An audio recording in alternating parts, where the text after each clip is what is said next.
안녕하세요. 사건 이슈 채널 구독, 좋아요, 알림 설정 꼭 눌러주세요. 이식장 계약서 위에 제 도장이 찍히던 그날 속으로 생각했습니다. 민재야, 엄마가 이것 하나는 제대로 해줄게. 올해 61입니다. 아들 민재 하나를 25해 동안 혼자 키웠죠. 남편이 민재 초등학교 입학식 사진을 찍고 2달 뒤 교통사고로 세상을 떴거든요. 그 뒤로는 마트 계산대, 학교 급식 보조를 오가며 버텼습니다. 손이 거칠어지는 건 괜찮았어요. 민재가 대학 졸업장 받는 날 그 얼굴만 보면 됐으니까. 그 아들이 결혼한다고 했을 때 첫 마디가 안 나왔습니다. 기쁘기도 했고 어딘가 허전하기도 했죠.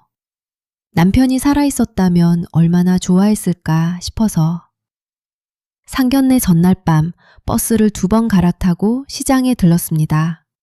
사돈 측 입맛을 아직 모르니 그냥 전복을 샀죠. 손잡이가 약한 비닐봉지를 2손으로 꼭 안고서. 그게 제 성격이에요. 말보다 먼저 손이 가는. 상견례 자리에서 사돈 어른을 처음 봤습니다. 귀에 진주 귀걸이, 머리카락 한 올 흐트러지지 않은 분이더군요. 목소리도 낮고 부드러웠죠. 예식 비용은 절반씩 나눠요. 당연히 그러셔야죠. 750만 원씩. 카카오톡으로 문자까지 남겼습니다. 저는 그 문자를 캡처해서 저장했습니다. 영수증 버리는 법을 모르는 사람이라서. 계약서에 도장을 찍고 나오던 길, 버스 안에서 민재 어릴 때 사진을 한 장 보았습니다. 초등학교 입학식 날 남편이 찍어준 사진이었죠. 민재가 책가방을 2손으로 꽉 쥐고 있더군요. 그 작은 손이 지금도 눈에 선합니다. 그런데 계약을 마치고 열흘쯤 지났을 때였습니다. 사돈 어른한테서 연락이 왔습니다.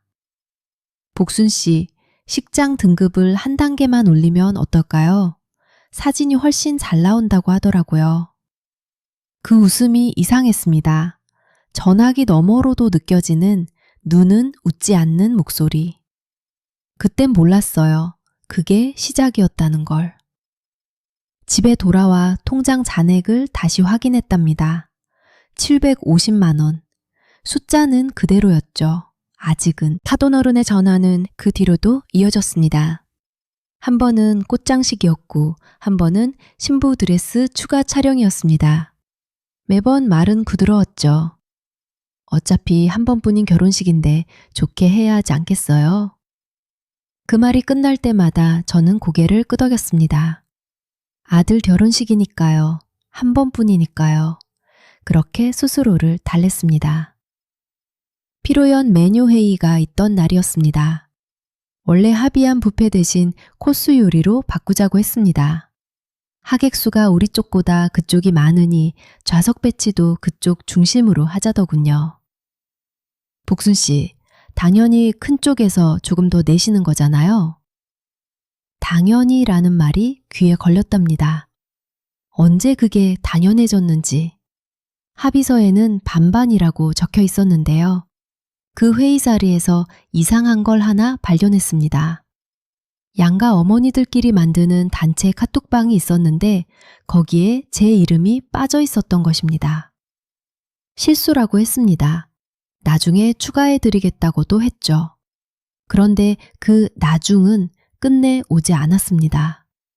이상하다고 생각했더군요. 분명 반반이라고 했는데. 그런데 청구서가 들어올 때마다 제 이름만 적혀 있더군요. 꽃장식 추가분, 피로연 코스 업그레이드, 사진 추가 컷. 하나하나는 크지 않았습니다. 그런데 더하고 나니 적지 않은 금액이었습니다. 아들한테 한번 말을 꺼냈죠. 민재야, 이게 처음 얘기랑 좀 다르지 않니? 어머니, 그냥 넘어가요. 결혼식이 코앞인데 지금 뭘 따져요. 그 말에 입을 다물었습니다. 아들 얼굴을 보면 말이 안 나오더군요. 초등학교 입학식 날 아버지 없이 혼자 가방 메고 서 있던 그 아이. 그 기억이 올라오면 저는 늘 한 발 물러섰습니다. 그게 제 약점이었던 거죠. 아들한테만은. 결혼식 전날 밤이었습니다. 통장 잔액을 보았습니다. 750만 원이 아직 있었습니다. 반반이니 제가 낼 몫은 그 정도면 충분했습니다. 내일이면 다 끝난다 싶었죠. 식은 잘 끝났습니다. 아들이 웃고 며느리가 웃고 사돈어른도 환하게 웃었습니다. 저도 웃었습니다. 그날만큼은 다 잊고 싶었거든요. 집에 돌아와 봉투를 받았습니다. 식장 측에서 정산 영수증이라며 건네준 것이었던 거죠. 꽤 두툼했더군요. 그날 밤은 피곤해서 열어보지 않았습니다. 내일 보면 된다 생각했죠. 그 봉투를 식탁 한켠에 올려두었습니다. 그게 무엇인지 알게 되는 건 열흘 뒤의 일이었답니다. 열흘이 지났습니다. 그 사이 별일은 없었답니다. 설거지하고 빨래 널고 아들한테 잘 지내냐 문자 한번 보내고 식탁 한편에 놓인 봉투는 그대로였습니다. 하얀 봉투 위에 식장 직인이 찍힌 채로. 그날은 통장 정리를 하러 나갔습니다. 은행 창구에 줄을 서서 기다리는데 번호표가 23번이었죠. 순서가 오자 통장을 내밀었답니다. 기계가 도장을 찍어 통장을 내미더군요. 숫자를 봤습니다. 눈을 다시 가져갔습니다. 처음 합의한 금액은 750만 원이었습니다. 양쪽이 절반씩. 그게 약속이었죠. 그런데 통장에 찍힌 출금 내역은 1,540만 원이었습니다. 2배가 넘었습니다. 은행을 나오는데 볕이 유난히 밝더군요. 근데 발이 이상하게 무거웠습니다. 집에 들어와 식탁에 앉아서야 봉투를 뜯었습니다. 영수증 2장이 나왔습니다. 꽃장식 추가분, 피로연 메뉴 업그레이드, 패백 음식 일체. 사인이 있었습니다. 제 사인이었습니다. 그때가 생각났습니다. 식 이틀 전 사돈어른이 서류를 내밀며 여기 확인 서명만 하시면 된다고 했죠.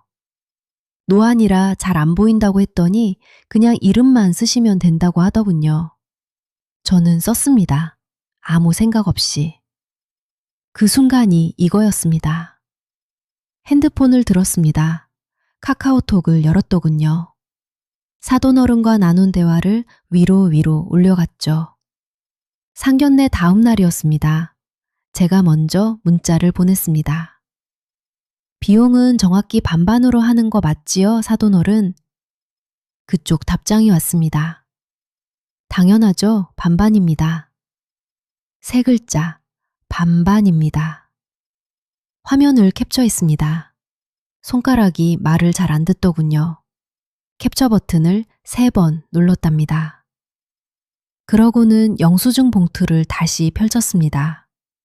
꽃장식 업그레이드 날짜, 피로연 메뉴 변경 날짜. 전부 사돈어른이 먼저 식장에 연락한 날짜였죠. 식장 담당자 이름이 거기 찍혀 있었습니다. 최진수. 저는 그 이름을 종이에 받아 적었습니다. 밥을 먹었는지 안 먹었는지 모르겠습니다. 저녁 6시쯤 순자한테 전화가 왔더군요. 밥은 먹었냐고. 말을 못했습니다. 그쪽에서 먼저 물었습니다. 복순아, 무슨 일 있어? 그제야 말이 나왔답니다. 통장 얘기를 했답니다. 영수증 얘기를 했답니다. 순자가 잠깐 조용하더니 말했습니다. 그거 그냥 넘어가면 안 돼? 식장 담당자한테 원본 견적서 달라고 해. 그 사람이 증인이야. 전화를 끊고 식탁을 바라봤답니다.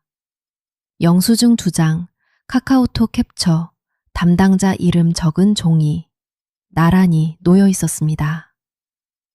이대로는 안 되겠다 싶었습니다. 아들한테도 이 돈이 어디서 나온 건지 물어봐야 했더군요.